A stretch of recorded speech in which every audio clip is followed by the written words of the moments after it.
From Lagos, the nation's commercial capital, this is the news at 10, live from Channels Television. Reporting tonight, Ijoma Oyato. Hello and welcome. Tonight, plot thickens over the PDP's national leadership controversy as Chairman Bamanga Tokoro remains adamant.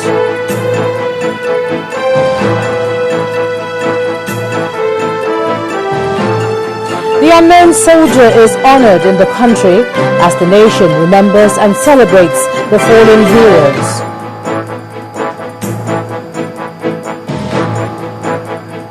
Federal High Court Abuja sacks All Progressive Grand Alliance Chairman Victor Ume, says his tenure as party chairman has expired. And UN Secretary General Ban Ki-moon appeals for humanitarian aid for Syrians. On business news tonight, Nigeria's inflation rises 0.1% in December 2013. And on sports news tonight, Nigeria Super Eagles are back on track as they secure a precious 4-2 win over Mozambique.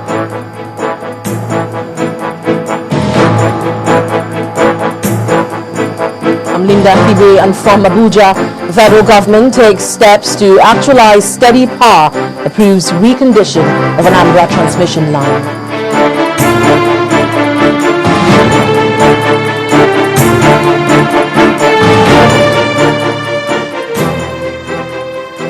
Call it a battle for survival and you won't be wrong, as the People's Democratic Party National Chairman Bamanga Tokoro has remained resolute in the face of mounting pressure to resign.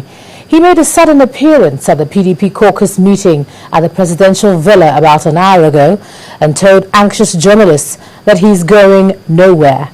This development has created even more uncertainty about the way out of the leadership crisis within the PDP. It's online that you have resigned and that you are just here just to present the resignation formally to caucus of youth. If I resign, you will know. I am not somebody who can resign and you will not know. So you have not resigned? You have not resigned, sir? I have not resigned. Thank you, sir. Well, the national chairman may not be completely off the hook, as members of the board of trustees of the party are about now meeting, and their agenda, we gather, is to resolve the current leadership challenge in the party. Now, although Mr. Tokoro arrived late for the caucus meeting, which he was supposed to chair, he made a surprise appearance at the BOT meeting this evening. The roll call at the meeting include the President, Goodluck Jonathan, the Vice President, Namadi Sambo, the Senate President, David Mark, the BOT Chairman, Chief Tony Aneni, the PDP Women Leader, Kema Chikwe, and some former and serving governors, among others. Now, according to the BOT Constitution, all past and serving presidents and vice presidents are expected to be at the meeting, but it's not clear if the former President, Olusegun Obasanjo, will make an appearance. Well, the PDP is not the only party with a leadership crisis, as the All Progressive Grand Alliance, APGA, is having its fair share with the removal of Mr. Victor Ume as national chairman. The Federal High Court sitting in Abuja today sacked the national executive of APGA, led by Mr. Ume, and Sani Shinkafi as national secretary. In a judgment that lasted barely an hour, Justice Abdul Kafarati declared that the duo cannot continue to hold office in violation of the party's constitution, which stipulates a maximum tenure of 8 years. But in a swift reaction, the lawyer to Mr. Ume and Shinkafi, Mr. Patrick Ikweto, filed a notice of appeal challenging the verdict on the grounds that the court lacks jurisdiction to entertain the suit. The crisis rocking the All Progressives Grand Alliance, APGA, appears to be far from over, as the Federal High Court sacked Mr. Victor Ume and Mr. Sani Shinkafi as the national chairman and the secretary of the party. Delivering judgment in a suit filed by Mr. Maxi Oku and 4 others, Justice Abdul Kafarati held that the sacked officers have been in office for more than 8 years in gross violation of Article 18, subsection 2 of the party's constitution. Justice Kafarati added that the valid national officers of the party are those led by Mr. Maxi Oku. The lawyer to Mr. Oku expressed satisfaction with the verdict of the court.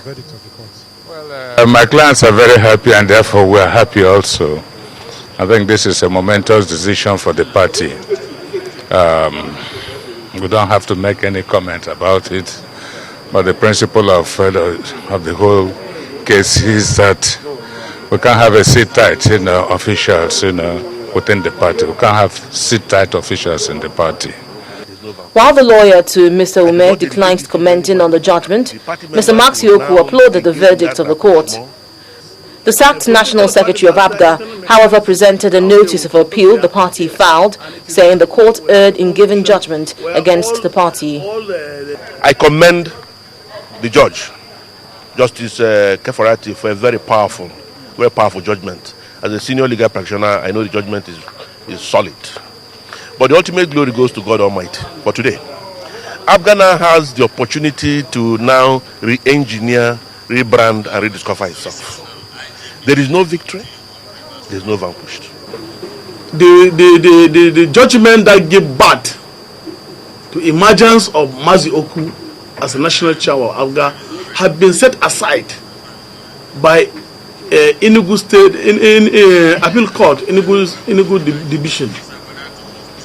And to my greatest surprise, a senior judge on a bench will go ahead to deliver judgment against the decision of superior court. It's a highly judicial rascality, and it's a fraudulent judgment. The court also directed the Independent National Electoral Commission (INEC) to deal with Mr. Maxi Oku and his executive as the duly elected national officers of the All Progressives Grand Alliance. Away from politics now, the Inspector General of Police, Muhammad Abubakar, has ordered a full-scale investigation into the disruption of the Save Rivers Movement rally by the police on Sunday.